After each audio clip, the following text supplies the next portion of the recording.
નમસ્કાર, હું ઇરફાના પટેલ નર્મદા સમાચારમાં આપનું સ્વાગત કરું છું। સૌપ્રથમ જોઈશું આજના મુખ્ય સમાચાર। ભરૂચના મોહમ્મદપુરા વિસ્તારમાં આવેલ એપીએમસીમાં દુકાનની દિવાલ ધરાશયીની ઘટના। મધરાતે ધડાકાભેર દુકાનની દિવાલ પડતા મોટી જાનહાનિ ટળી। અન્ય દુકાનોમાં પણ તિરાડો પડતા મોટી દુર્ઘટના સર્જાય તેવા આક્ષેપ કરાયા। ભરૂચ શહેરના વોર્ડ નંબર 10માં અંડરગ્રાઉન્ડ ગટરને અભાવે વેપારીઓને હાલાકી। કતોપર બજારમાં બંને સાઈડની ગટરો ખુલ્લી હોવાથી ગંદકીનું સામ્રાજ્ય। યોગ્ય સાફ સફાઈ નહીં થતા વેપારીઓમાં ભારે રોષ। ભરૂચ જિલ્લામાં ગત જૂન કરતા ત્યાર સુધી 4.29% વધુ વરસાદ। છેલ્લા 30 વર્ષમાં 432 મિલીમીટર મોસમના સરેરાશ વરસાદમાં વધારો। સિઝનનો કુલ વરસાદ 254 ઇંચથી વધી 272 ઇંચ થયો।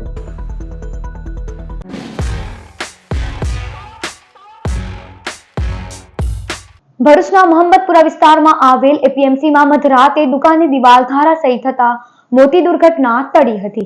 ભરૂચ શહેરના મોહમ્મદપુરા વિસ્તારમાં ખેતીવાડી ઉત્પન્ન બજાર સમિતિ આવેલ છે, જે ખેતીવાડી ઉત્પન્ન બજાર સમિતિમાં મધરાતે 2.5 કલાકે એકાએક દુકાનની દિવાલ ધરાશાયી થવાની ઘટના બની હતી। જો કે એપીએમસીના રાતના સમયે દુકાનદારો અને ગ્રાહકો નહીં હોવાથી મોટી દુર્ઘટના ટળી હતી। ઘટનાની જાણ થતાં રાષ્ટ્ર કિસાન સંઘના અરવિંદસિંહ રાણા સહિતના આગેવાનોએ મુલાકાત લીધી હતી અને 8 વર્ષમાં ઊભી કરાયેલ દિવાલ અચાનક ધરાશાયી થતાં કામગીરીમાં ભ્રષ્ટાચાર થયો હોવાના આક્ષેપ કર્યા હતા। ઉપરાંત કચરાના ઢગલા હોવા સાથે સાફ સફાઈ કરવામાં આવતી નથી, જ્યારે કેટલીક દુકાનોમાં તિરાડો પડી છે, જેને કારણે તે પણ ભવિષ્યમાં ધરાશાયી થશે, જેને કારણે એપીએમસીમાં સુવિધાના નામે મીંડું હોવાના આક્ષેપ કર્યા હતા। વેપારીઓ જે ચાર્જ ચૂકવે છે તેમ છતાં કોઈ પણ કામ કરવામાં આવતું નથી। જો આ કામગીરી નહીં કરવામાં આવે તો રાષ્ટ્ર કિસાન સંઘ આંદોલન કરશે તેવી ચીમકી ઉચ્ચારવામાં આવી છે। કિસાન વિકાસની ટીમ એપીએમસી માર્કેટ ખાતે વિઝિટમાં આવેલી છે। અહીંયા જે ઇન્સિડન્ટ બનેલો છે તે લગભગ 2 થી 2.5 વાગ્યાના ગાળામાં બનેલો છે રાત્રે। ખરેખર આ જે દિવાલ છે 8 જ વર્ષ થયા છે આ દિવાલની, અને દિવાલ પડી ગયેલી છે। ખરેખર જે દિવાલની અંદર જે લોકોએ કામ કરેલું છે, ખરેખર કેન્ટી લેવલ પર કામ કરેલું છે લોકોએ, કંઈક મતલબ કે કોલોની ઉપર દિવાલ નથી લીધી। આ દિવાલ જો દિવસે પડી હોત તો 200 થી 500 માણસની મોત થઈ ગઈ હોત। ખરેખર આની અંદર એપીએમસીની ભ્રષ્ટાચારની જે અમને ગંધ લાગે છે। એપીએમસીમાં વેપારીઓ કરોડો રૂપિયાનો અહીંયા ટેક્સ ભરે છે, છતાં પણ એમના સુવિધાના નામે મીંડું છે। પાછળ કચરાના ઢગ વાગેલા છે, ત્યાં પર કોઈ સાફ સફાઈ થતી નથી, અને હજુ પણ બીજી દુકાનો દિવાલ પડવાની રાહ જોઈ રહેલી છે। તમે જોઈ શકો છો આ પણ જે દિવાલો છે એની અંદર પણ તિરાડો પડેલી છે, અને એ પણ ભવિષ્યમાં તૂટશે। એટલે એપીએમસીમાં સુવિધાના નામે મીંડું છે। આ એપીએમસી ખરેખર જે યુઝર ચાર્જ વેપારીઓ આપે છે તેના નામે એપીએમસી કોઈ પણ કામ કરતી નથી। અહીંયા ભરૂચના વોર્ડ નંબર 10માં આવેલ કતોપર બજારમાં બંને સાઈડની ખુલ્લી ગટરોની સાફ સફાઈ નહીં કરવામાં આવતા રોગચાળો ફાટી નીકળે તેવી દહેશત સેવાઈ રહી છે। છેલ્લા ઘણા સમયથી ભરૂચના વોર્ડ નંબર 10માં આવેલ કતોપર બજારમાં અંડરગ્રાઉન્ડના અભાવે માર્ગની બંને બાજુની ખુલ્લી ગટરો વારંવાર ચોકઅપ થવાથી મહિનાઓ સુધી સાફ સફાઈ ન થતી હોવાની વેપારીઓમાં બુમરાણ ઉઠી છે। ડોર ટુ ડોર કચરાના વાહનો પણ વિસ્તારમાં નહીં આવતા ગંદકીનું સામ્રાજ્ય જોવા મળી રહ્યું છે। ઉપરાંત બજારના વેપારીઓએ પોતાની દુકાનનો કચરો ક્યાં નાખવો તે પણ માથાનો દુખાવો બન્યો છે, જેને કારણે ગ્રાહકો અને વેપારીઓ ત્રાહિમામ પોકારી ઉઠ્યા છે। વેપારીઓએ જાતે સાફ સફાઈ કરવી પડે છે, ત્યારે નગરપાલિકા તંત્ર દ્વારા યોગ્ય પગલાં ભરવામાં આવે તેવી વેપારીઓ માંગ કરી રહ્યા છે। નગરપાલિકા કહેવા છતાં હજુ સુધી આવ્યા નથી, અને અમારે જાતે ખર્ચો કરવો પડે છે અને રિપેરિંગ જાતે ખર્ચો કરવો પડે છે। બહારનો અંદર ગટરો સાફ કરતા નથી, તો બધા છે ને બધાને આવી પરિસ્થિતિ છે અને સફાઈ થતી નથી। ભરૂચ જિલ્લામાં જૂન મહિનો પૂરો થવા આવ્યો છે, ત્યારે ગત વર્ષ કરતા 4.29% વધુ વરસાદ નોંધાયો છે। જૂન મહિનો પૂર્ણતાને આરે છે, ત્યારે હજી સુધી ભરૂચ જિલ્લામાં ચોમાસું જામ્યું નથી। અત્યાર સુધી મેઘરાજાએ મન મૂકીને જમાવટ નહીં કરતા ઉકળાટ વધી રહ્યું છે। મહત્તમ તાપમાન પણ 38 ડિગ્રી જ્યારે લઘુત્તમ 26 ડિગ્રી ઊંચું નોંધાઈ રહ્યું છે। જો કે ગત વર્ષ કરતા આ વખતે જૂનમાં મોસમનો સરેરાશ વરસાદ 4.29% વધુ વરસી ચૂક્યો છે। સાથે જ છેલ્લા 30 વર્ષમાં મોસમના સરેરાશ વરસાદમાં 432 મિલીમીટરનો વધારો નોંધાયો છે। જિલ્લામાં કુલ વરસાદની સરેરાશ 254 ઇંચથી વધી 272 ઇંચ થઈ છે। ગત વર્ષે જૂનના અંત સુધીમાં મોસમનો માત્ર 2.36% જ વરસાદ નોંધાયો હતો, જે પ્રવર્તમાન વર્ષે અત્યાર સુધી 6.65% વરસી ચૂક્યો છે। હવામાન વિભાગ દ્વારા આગામી 5 દિવસમાં ગાજવીજ સાથે સાર્વત્રિક હળવાથી મધ્યમ વરસાદની આગાહી કરાઈ છે। ભરૂચના ચાવજ ગામની સરકારી માધ્યમિક શાળા અને મિશ્ર પ્રાથમિક શાળા ખાતે શાળા પ્રવેશોત્સવની ઉજવણી કરવામાં આવી હતી. આજ રોજ સરકારી પ્રાથમિક શાળાઓમાં પ્રવેશોત્સવનું આયોજન કરવામાં આવ્યું હતું, જેના ભાગરૂપે ભરૂચના ચાવજ ગામની સરકારી માધ્યમિક શાળા અને મિશ્ર પ્રાથમિક શાળા, બાલવાટિકા અને આંગણવાડી કેન્દ્રના સંયુક્ત ઉપક્રમે પ્રવેશોત્સવની ઉજવણી કરવામાં આવી હતી, જેમાં ભરૂચ જિલ્લા પંચાયતના કારોબારી સમિતિના અધ્યક્ષ ધર્મેશ મિસ્ત્રી, લાયઝન ઓફિસર હિમાંશુ શાહના હસ્તે બાલવાટિકા અને ધોરણ 1 અને 9માં વિદ્યાર્થીઓને પ્રવેશ આપવામાં આવ્યો હતો, જ્યારે તમામ બાળકોને શૈક્ષણિક કીટનું વિતરણ કરવામાં આવ્યું હતું. આ શાળા પ્રવેશોત્સવમાં શાળાના આચાર્ય, શિક્ષિકા પ્રિયાબેન ચૌધરી, પિન્ટુભાઈ પારનેરિયા તેમજ અલ્પાબેન ઠક્કર સહિત શાળા પરિવાર ઉપસ્થિત રહ્યો હતો. તો કાર્યક્રમના અંતે વૃક્ષારોપણ કરવામાં આવ્યું હતું.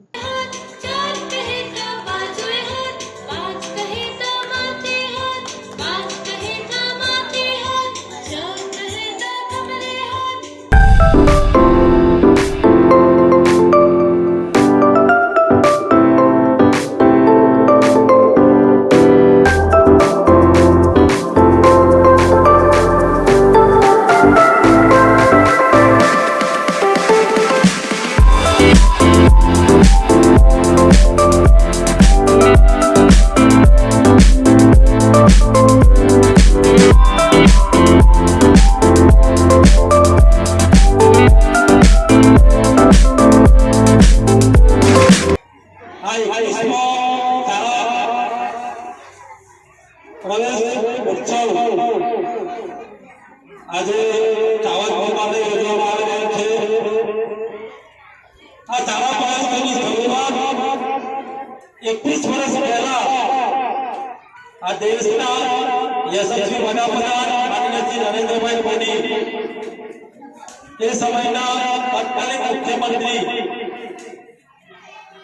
શ્રી નરેન્દ્રભાઈ મોદી સાહેબે કેડિયા મુકામે આ શાળા પ્રવેશોત્સવની શરૂઆત કરવામાં આવી હતી. ભરૂચ ક્રિકેટ એસોસિએશન અને એઆઈડીએસ સ્પોર્ટ્સ કોમ્પ્લેક્સ વચ્ચે ક્રિકેટની રમત તથા ગ્રાઉન્ડ વિકાસ અર્થે સમજૂતી કરાર કરવામાં આવ્યા. ભરૂચ ક્રિકેટ એસોસિએશન અને એઆઈડીએસ સ્પોર્ટ્સ કોમ્પ્લેક્સ વચ્ચે ક્રિકેટની રમત તથા ગ્રાઉન્ડ વિકાસ અર્થે લાંબા ગાળાનો સમજૂતી કરાર કરવામાં આવ્યો છે. આ પ્રસંગે ભરૂચ ક્રિકેટ એસોસિએશનના પ્રમુખ દુષ્યંત પટેલે જણાવ્યું હતું કે અંકલેશ્વર ઇન્ડસ્ટ્રીયલ ડેવલપમેન્ટ સોસાયટી વર્ષોથી સહયોગ કરતું આવ્યું છે. ગુજરાત ક્રિકેટ એસોસિએશન સંલગ્ન ભરૂચ ક્રિકેટ એસોસિએશન હંમેશા આઈડીએસ સ્પોર્ટ્સ કોમ્પ્લેક્સ ખાતે ઉત્કૃષ્ટ ક્રિકેટ કોચિંગ અને તેને લઈને અનેકવિધ સવલતો આપવા કટિબદ્ધ છે. આઈડીએસ સ્પોર્ટ્સ કોમ્પ્લેક્સ ખાતે હવે bowling machine, box cricket, indoor cricket academy જેવી અદ્યતન સગવડો ઉપલબ્ધ કરવામાં આવી છે. અંકલેશ્વર ઇન્ડસ્ટ્રીયલ ડેવલપમેન્ટ સોસાયટીના માનદ મંત્રી અશોક પાંચવાણીએ જણાવ્યું હતું કે ટ્રસ્ટ દ્વારા આશરે 80 લાખ રૂપિયાના ખર્ચે 5 મેઇન પીચ, 5 પ્રેક્ટિસ પીચ અને ઉત્કૃષ્ટ લોન ધરાવતું ઉમદા ગ્રાઉન્ડ વિકસાવવામાં આવ્યું છે. સાથે સાથે ભવિષ્યમાં પેવેલિયન, વિવિધ ઇન્ડોર રમતો જેવી કે ટેબલ ટેનિસ, બેડમિન્ટનનું પણ આયોજન છે. આ પ્રસંગે ઇશ્તિયાક પઠાણ, મનીષ નાયક, વિપુલ ઠક્કર અને ઇસ્માઇલ મતાદાર સહિતના હોદ્દેદારો ઉપસ્થિત રહ્યા હતા. ભરૂચ ક્રિકેટ એસોસિએશન અને અંકલેશ્વર ઇન્ડસ્ટ્રીયલ ડેવલપમેન્ટ સોસાયટી દ્વારા કટ્યુ વિદ્યાલય અંકલેશ્વરની બાજુમાં જે સ્પોર્ટ્સ કોમ્પ્લેક્સ આવ્યું છે, એ ગ્રાઉન્ડ પર નવું લશ ગ્રીન ગ્રાઉન્ડ બનાવી બધી જ પ્રકારની ફેસિલિટી અને સાથે સાથે બોક્સ ક્રિકેટની પણ ફેસિલિટી અને કોચિંગ માટેની પણ જે ફેસિલિટી છે બધી તૈયાર કરવામાં આવી છે. આ અંગે ભરૂચ ક્રિકેટ એસોસિએશન અને એઆઈડીએસ એ 15 વર્ષના કરાર કર્યા છે. આ ગ્રાઉન્ડ બનાવવું અને તૈયાર કરવાનો મુખ્ય ઉદ્દેશ કે જિલ્લાના જે પ્રતિભાશાળી પ્લેયર્સ હોય એ અહીં આવે, કોચિંગ લે અને બધી જ જે નવી ફેસિલિટીઝ હોય છે એનાથી એ અવગત થાય અને ભરૂચ જિલ્લામાંથી ફરીથી ખૂબ સારા પ્લેયર્સ આપણને જ્યાં ભરૂચ રો ટેલેન્ટ માટે ખરેખર પ્રખ્યાત છે, ત્યારે એક સારું ક્રિકેટર પોતાની કારકિર્દી બનાવી શકે એ પ્રકારના સારા ઉદ્દેશ સાથે બંને બીસીએ અને एआईडीएस आज आ करार કર્યા છે. आज हमने भरूच क्रिकेट एसोसिएशन से एक एमओयू साइन किया है 15 इयर्स का, जिसका पर्पस है कि हम साथ में मिलकर काम करेंगे. ग्राउंड डेवलपमेंट ऑलरेडी हो गया है. Box cricket Bharuch cricket association ने सपोर्ट की है और कोचेस एंड ट्रेनिंग साथ में मिलके करेंगे. और जो एक्सपर्टाइज भरूच क्रिकेट एसोसिएशन के पास है वो सब यहाँ हमारे बच्चों को मिलेगी. और मैं उम्मीद करता हूँ कि जो हमारा गोल है कि क्रिकेट में हमारे बच्चे बॉयज़ या गर्ल्स आगे बढ़े और सब स्कूल को ये फैसिलिटी अंकलेश्वर को मिले, ये गोल से हम लोग ये MOU से फ़ायदा होगा। ભરૂચ જિલ્લા ભાજપે વડાપ્રધાન નરેન્દ્ર મોદીની રાહે એક પેડ માં કે નામ કાર્યક્રમ યોજ્યો. વડાપ્રધાન નરેન્દ્ર મોદીએ પર્યાવરણ દિવસ નિમિત્તે દિલ્હી ખાતે પીપળનું છોડ વાવી એક પેડ માં કે નામ અભિયાનની શરૂઆત કરી હતી. આ કાર્યક્રમને આગળ વધારતા ભરૂચના માટડિયા તળાવ ખાતે જિલ્લા ભાજપ પ્રમુખ મારુતિસિંહ અટોડરિયા અને ધારાસભ્ય રમેશ મિસ્ત્રીની ઉપસ્થિતિમાં એક પેડ માં કે નામ કાર્યક્રમ હેઠળ વૃક્ષારોપણ કર્યું. વૃક્ષારોપણમાં શહેર ભાજપ પ્રમુખ પ્રકાશ પટેલ સહિતના સંગઠનના પદાધિકારીઓ, નગરપાલિકાના સભ્યો, અન્ય આગેવાનો અને કાર્યકર્તાઓ ઉપસ્થિત રહ્યા હતા. ભારતીય જનતા પાર્ટીના તમામ શ્રેણીના આગેવાન કાર્યકર્તાઓ દ્વારા આજે સમગ્ર ગુજરાતમાં બૂથ પ્રમુખથી લઈને પ્રદેશ પ્રમુખ સુધીના સંગઠનના અને ચૂંટાયેલી પાંખના તમામ પ્રમુખો દ્વારા વૃક્ષારોપણનો કાર્યક્રમનો આરંભ થયો છે. માન્ય પ્રધાનમંત્રી નરેન્દ્રભાઈ મોદી દ્વારા એક વૃક્ષ માં કે નામ આ પ્રકારે પ્રત્યેક વ્યક્તિએ પોતાની માતાના યાદમાં એક વૃક્ષનું વાવેતર કરવું અને એનું જતન કરવું, એનું રક્ષણ સંવર્ધન બધી જ જવાબદારી જેવી રીતે માતા પિતાની હોય છે એવી રીતે એ વૃક્ષની જવાબદારી એમની રહેશે. એ પ્રકારે આખો અભિયાન સંગઠનના સ્તરે સમગ્ર દેશમાં અને ગુજરાતના પ્રત્યેક જિલ્લાઓમાં ગામડા સુધી આ કાર્યક્રમનો આજથી આરંભ થયો છે. ભરૂચના ભોલાવ ગામની પ્રાથમિક શાળા ખાતે કન્યા કેળવણી મહોત્સવ અને શાળા પ્રવેશોત્સવની ઉજવણી કરવામાં આવી હતી. ભરૂચ જિલ્લામાં આજથી ધોરણ 1 આંગણવાડી અને બાલવાટિકામાં શાળા પ્રવેશોત્સવની ઉજવણી કરવામાં આવી હતી. જેના ભાગરૂપે ભરૂચ જિલ્લા પંચાયતની શિક્ષણ સમિતિ સંચાલિત ભરૂચના ભોલાવ ગામની પ્રાથમિક શાળા ખાતે કારોબારી અધ્યક્ષ ધર્મેશ મિસ્ત્રીની ઉપસ્થિતિમાં કન્યા કેળવણી મહોત્સવ અને શાળા પ્રવેશોત્સવ ઉજવાયો હતો. જેમાં આંગણવાડી અને બાલવાટિકા તેમજ ધોરણ 1ના વિદ્યાર્થીઓને શાળામાં પ્રવેશ અપાયો હતો. આ કાર્યક્રમમાં સરકાર દ્વારા આપવામાં આવેલ સાહિત્યનું ડિસ્પ્લે કરવામાં આવ્યું હતું. તો શાળાના તેજસ્વી તારલાઓનું સન્માન પણ કરવામાં આવ્યું હતું.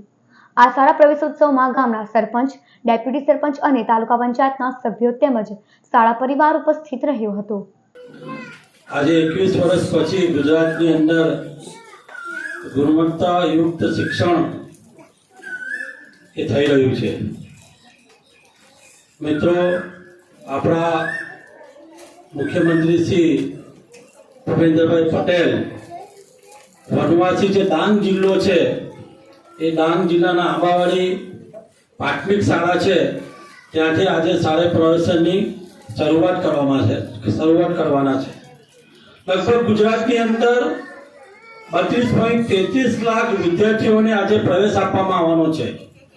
એમાં બાળવાટિકાના વિદ્યાર્થી હોય, ધોરણ 1ના વિદ્યાર્થી હોય, ધોરણ 9ના વિદ્યાર્થી હોય ને 11-12 આ પ્રકારના જે ગરીબ અને મધ્યમ વર્ગના વિદ્યાર્થીઓ છે, ખાસ કરીને એ શિક્ષણથી વંચિત ન રહી જાય એના માટેનું અભિયાન ગુજરાત સરકાર દ્વારા કરવામાં આવી રહ્યું છે.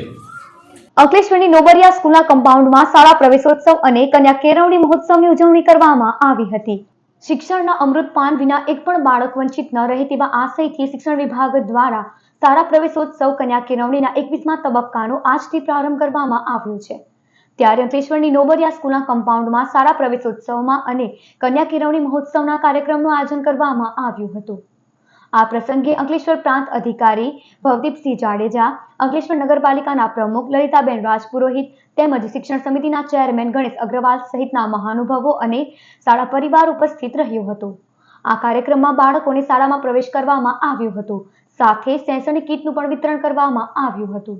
તો એ સરકારશ્રીનો આશય એ જ છે કે જ્યારે શરૂઆત કરી શાળા પ્રવેશોત્સવની ત્યારે આપણા જે મુખ્યમંત્રી શ્રી નરેન્દ્રભાઈ મોદી હાલ પ્રધાનમંત્રી છે એમનો આજે 21 વર્ષ પૂરા થયા છે. શાળા પ્રવેશોત્સવના 21મી આવૃત્તિ છે એટલે 20 સક્સેસફુલ શાળા પ્રવેશોત્સવ ગુજરાત સરકાર કરી ચૂકી છે. એટલે સાહેબનો આશય એ સમયે એ જ હતો કે ગુજરાત સરકારના અધિકારીઓ તથા પદાધિકારીઓ, રાજકીય નેતાઓ સર્વે શાળાઓમાં જાય અને જે પણ સમસ્યાઓ છે અને જે પણ ઘટતું હોય છે એ બધી સરકારના ધ્યાને આવે.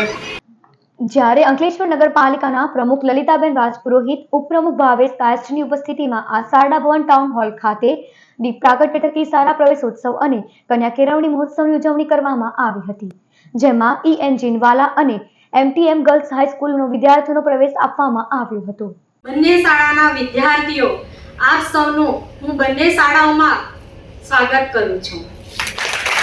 Heartiest welcome to our school, MTM Girls High School and Jinwala School. આ પ્રસંગે આપનો શાળા પ્રવેશોત્સવ છે ત્યારે વિદ્યાર્થીઓ ધોરણ 9 અને 11 આ બંને વિદ્યાર્થીનીઓ અને વિદ્યાર્થીઓને વિનંતી કરીશ કે આપ આપના અભ્યાસમાં ખૂબ ખૂબ ખૂબ મહેનત કરો. એટલી મહેનત કરો કે આપના નાના ભાઈ બહેન, આપની આવનારી પેઢી પણ આપની જ જેમ મફતમાં શિક્ષણ મેળવે.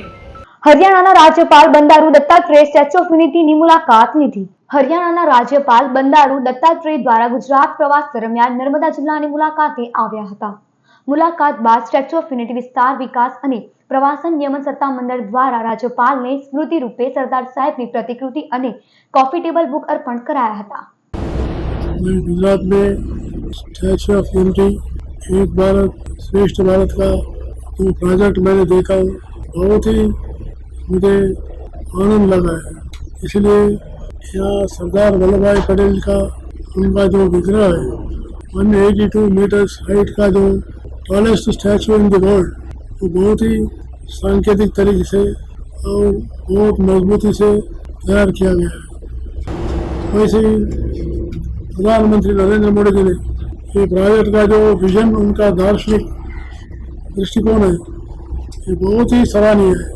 અંકલેશ્વરના કોસંબડીની શિવાંજલિ રો હાઉસ કન્સ્ટ્રક્શનની સાઇડ ઉપર ઓફિસ પાસે પાર્ક કરેલ બાઇકની ચોરી કરી વાહન ચોરો ફરાર થઈ ગયા. સુરતના મોટા વરાછાની મારુતિધામ સોસાયટીમાં રહેતા અશ્વિન ભાનુ ડોબરિયા અંકલેશ્વરના કોસંબડીની શિવાંજલિ રો હાઉસ કન્સ્ટ્રક્શનની સાઇડ ઉપર સુપરવાઇઝર તરીકે નોકરી કરે છે.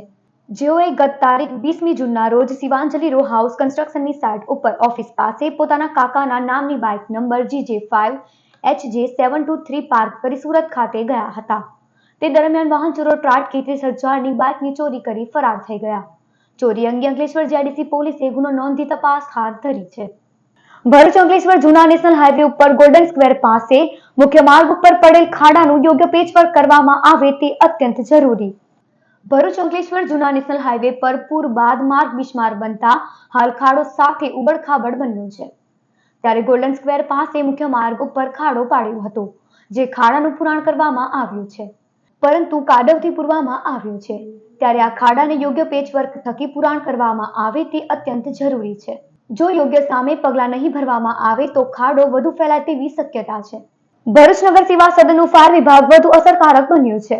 પૂર સહિતની પરિસ્થિતિમાં બચાવ કામગીરી માટે રાજ્ય સરકાર દ્વારા ભરૂચ નગરપાલિકાને રેસ્ક્યુ રોબોટ આપવામાં આવ્યો છે. ભરૂચ નગર સેવા સદનનું ફાયર વિભાગ વધુ આધુનિક બન્યું છે. રાજ્ય સરકાર દ્વારા ફાયર વિભાગને રેસ્ક્યુ રોબોટ આપવામાં આવ્યું છે. નર્મદા નદીમાં આવતા પૂર સહિતની પરિસ્થિતિમાં રેસ્ક્યુ રોબોટ પ્રાણ રક્ષક બનશે. રિમોટથી સંચાલિત રેસ્ક્યુ રોબોટથી પાણી વચ્ચે ફસાયેલા લોકોના જીવ બચાવી શકશે. ફાયર વિભાગ દ્વારા આજરોજ નર્મદા નદીમાં રોબોટનું ટેસ્ટિંગ પણ કરવામાં આવ્યું હતું. રાજ્ય સરકારની સ્ટેટ ફાયર પ્રિવેન્શન સોસાયટી દ્વારા આ ખાસ પ્રકારનો રેસ્ક્યુ રોબોટ ભરૂચ નગરપાલિકાને આપવામાં આવ્યું છે. ચોમાસાના સમયમાં નર્મદા નદીમાં પૂરની પરિસ્થિતિનું નિર્માણ થાય છે, ત્યારે અનેક લોકો પાણી વચ્ચે ફસાઈ જાય છે. તેઓને બચાવવા માટે આ રેસ્ક્યુ રોબોટ અસરકારક સાબિત થશે તેવું લાગી રહ્યું છે. સાથી હાથ બધાના ફાઉન્ડેશન દ્વારા ભરૂચ જિલ્લાના વિવિધ પોલીસ મથકના પોલીસ જવાનોનું સન્માન કરવામાં આવ્યું હતું. ભરૂચ જિલ્લામાં કાર્યરત સાથી હાથ બધાના ફાઉન્ડેશન દ્વારા અનેક સેવાભાવી કાર્યો કરવામાં આવી રહ્યા છે, જેના ભાગરૂપે જરૂરિયાતમંદ બાળકોને શૈક્ષણિક કીટનું વિતરણ કરવામાં આવ્યું હતું. જ્યારે જિલ્લાના વિવિધ પોલીસ મથકના છેલ્લા 10 વર્ષથી શ્રેષ્ઠ કામગીરી કરનારા પોલીસ જવાનનું પણ વિશેષ સન્માન કરવા સાથે અનેક માનવતાના કામ કરી રહ્યું છે, જેના ભાગરૂપે ભરૂચ જિલ્લામાં જાબાજ પોલીસ જવાનોનું પણ તેની સારી કામગીરી બદલ વિશેષ સન્માન કરવામાં આવ્યું હતું. પોલીસ જવાનોને સન્માનપત્ર એનાયત કરી પ્રોત્સાહિત કર્યા હતા. ભરૂચ એસઓજી દ્વારા એન્ટી ડ્રગ્સ ડે નિમિત્તે જેપી કોલેજ ખાતે ડ્રગ્સના સેવનથી થતી અસર અને નશામુક્તિ અંતર્ગત સેમિનાર યોજાયો હતો. જયેન્દ્રપુરી આર્ટ્સ એન્ડ સાયન્સ કોલેજના હોલ ખાતે કોલેજના વિદ્યાર્થીઓ માટે એન્ટી ડ્રગ્સ ડે નિમિત્તે જનજાગૃતિ સેમિનાર યોજાયું હતું, જેમાં ડ્રગ્સના સેવનથી થતા આડઅસર તેમજ નશામુક્તિ અંગે વિદ્યાર્થીઓને માર્ગદર્શન આપવામાં આવ્યું હતું અને ડ્રગ્સનું સેવન નહીં કરવા અપીલ કરવામાં આવી હતી. આ સેમિનારમાં જેપી કોલેજના પ્રિન્સિપાલ નીતિન પટેલ અને એનસીસીના પ્રોફેસર તેમજ મુંબઈ ફાઉન્ડેશનના સભ્ય અફસલ સલામ સહિત વિદ્યાર્થીઓ ઉપસ્થિત રહ્યા હતા. અંકલેશ્વર બી ડિવિઝન અને જેડીસી પોલીસ મથકના વકફ બોર્ડ જમીનના ખોટા દસ્તાવેજ બનાવી જમીન વેચી મારવા સહિત 4 ગુનામાં સંડોવાયેલ આરોપીને ભરૂચ એલસીબીએ ઝડપી પાડ્યો. ભરૂચ એલસીબીના પીઆઈ એમપી વાળાના માર્ગદર્શન હેઠળ પીએસઆઈ એમએમ રાઠોડ સહિત સ્ટાફ અંકલેશ્વર વિસ્તારમાં પેટ્રોલિંગમાં હતો. તે દરમિયાન બાતમી મળી હતી કે અંકલેશ્વર બી ડિવિઝન અને જીઆઈડીસી પોલીસ મથકના વકફ બોર્ડ જમીનના ખોટા દસ્તાવેજ બનાવી જમીન વેચી મારવા સહિત 4 ગુનામાં સંડોવાયેલ વોન્ટેડ આરોપી ઇકબાલ ઈસાભાઈ દેરૈયા ગુમાનદેવ ગામ પાસે આવેલ ઇન્ડિયન ઓઇલ પેટ્રોલ પંપ પાસે ઉભેલ છે. જેવી બાતમીના આધારે પોલીસે વોચ ગોઠવી અમરેલી અને હાલ રેલવે સ્ટેશન રોડ પર આવેલી મૈત્રીનગર સોસાયટીમાં રહેતો ઇકબાલ ઈસાભાઈને ઝડપી પાડી વધુ તપાસ હાથ ધરી છે. અંકલેશ્વર શહેરના ચૌટા બજાર સ્થિત પારેખ ફળિયામાં બંધ મકાનને તસ્કરોએ નિશાન બનાવી સોના ચાંદીના ઘરેણાં અને રોકડા મળી કુલ 8.78 લાખના મુદ્દામાલની ચોરી કરી ફરાર થઈ ગયા. અંકલેશ્વર શહેરના ચૌટા બજાર સ્થિત પારેખ ફળિયામાં રહેતા રોહિત કુમાર શાંતિલાલ ચોકસી ગત તારીખ 21મી જૂનના રોજ પોતાના પરિવાર સાથે મકાન બંધ કરી રાજસ્થાન ખાતે દર્શન માટે ગયા હતા. તે દરમિયાન તસ્કરોએ તેઓના બંધ મકાનને નિશાન બનાવ્યું હતું. તસ્કરોએ મુખ્ય દરવાજાનું લોક તોડી અંદર પ્રવેશ કરી મકાનમાં રહેલ સોના ચાંદીના ઘરેણાં અને રોકડા 2.10 લાખ મળી કુલ 8.78 લાખના મુદ્દામાલની ચોરી કરી ફરાર થઈ ગયા. ચોરી અંગે શહેર એ ડિવિઝન પોલીસે ગુનો નોંધી તપાસ હાથ ધરી છે. અંકલેશ્વરના ચૌટા નાકા પાસે આવેલ મેઘના આર્કેડ પાસે વૃક્ષ ધરાશાયી થતા એક વ્યક્તિને સામાન્ય ઇજાઓ પહોંચી હતી. હાલ ચોમાસાની સિઝન શરૂ થતા વૃક્ષો ધરાશાયી થવાની ઘટનાઓ સામે આવી રહી છે. ત્યારે ગતરોજ સાંજના સમયે અંકલેશ્વરના ચૌટા નાકા પાસે આવેલ મેઘના આર્કેડ પાસે વૃક્ષ ધરાશાયી થતા દોડધામ મચી જવા પામી હતી. આ ઘટનામાં એક વ્યક્તિ દબાઈ ગયો હતો જ્યારે એક મોપેડને નુકસાન થયું હતું. ઇજાઓને પગલે ઇજાગ્રસ્તને સારવાર અર્થે ખસેડવામાં આવ્યો હતો. વૃક્ષ ધરાશાયી થવાની ઘટનાને પગલે માર્ગ પર ટ્રાફિક જામ સર્જાયો હતો. જો કે પોલીસે વૃક્ષને માર્ગની બાજુમાં ખસેડી ટ્રાફિક પૂર્વવત કરાવ્યું હતું. અંકલેશ્વરના બી ડિવિઝન પોલીસ મથકની હદમાં પત્નીને ભગાડી જવાની શંકાએ યુવાનના માતા પિતા પાસે 5 લાખની માંગણી કરી હુમલો કરનાર હુમલાખોરોને પોલીસે ઝડપી પાડ્યા. અંકલેશ્વરના અંડાડા ગામના વાઘી રોડ ઉપર આવેલ હરિકૃપા સોસાયટીમાં રહેતા કલાવતીબેન ઉત્તમ રાજારામ પોતાના ઘરે હતા. તે દરમિયાન સિકંદર ડામોર નામનો ઈસમ મોપેડ લઈ તેઓના ઘરે આવ્યો હતો અને પોતાની પત્નીને કલાવતીબેનનો પુત્ર ભગાડી ગયો હોવાની શંકા રાખી 5 લાખ રૂપિયાની માંગ કરી હતી. મહિલાએ રૂપિયા આપવાની ના પાડતા સિકંદર ડામોરે મહિલા અને તેના પતિ ઉપર ધારદાર લોખંડના સળિયા વડે જીવલેણ હુમલો કરી ફરાર થઈ ગયો. મારામારી અંગે અંકલેશ્વર બી ડિવિઝન પોલીસે ગુનો નોંધી ગણતરીના દિવસોમાં હુમલાખોરોને ઝડપી પાડી વધુ તપાસ હાથ ધરી છે. સમાચાર પૂર્ણ કરતા પહેલા એક નજર મુખ્ય સમાચાર પર. ભરૂચના મોહમ્મદપુરા વિસ્તારમાં આવેલ એપીએમસીમાં દુકાનની દિવાલ ધરાશાયીની ઘટના. મધરાતે ધડાકાભેર દુકાનની દિવાલ પડતા મોટી જાનહાનિ ટળી. અન્ય દુકાનોમાં પણ તિરાડો પડતા મોટી દુર્ઘટના સર્જાય તેવા આક્ષેપ કરાયા. ભરૂચ શહેરના વોર્ડ નંબર 10માં અંડરગ્રાઉન્ડ ગટરને અભાવે વેપારીઓને હાલાકી. કતોપર બજારમાં બંને સાઈડની ગટરો ખુલ્લી હોવાથી ગંદકીનું સામ્રાજ્ય. યોગ્ય સાફ સફાઈ નહીં થતા વેપારીઓમાં ભારે રોષ. ભરૂચ જિલ્લામાં ગત જૂન કરતા અત્યાર સુધી 4.29% વધુ વરસાદ. છેલ્લા 30 વર્ષમાં 432 મિલીમીટર મોસમના સરેરાશ વરસાદમાં વધારો. સિઝનનો કુલ વરસાદ 254 ઇંચથી વધી 272 ઇંચ થયો. તો આ હતા અત્યાર સુધીના નર્મદા સમાચાર. નવા સમાચારો સાથે ફરી મળીશું. નમસ્કાર.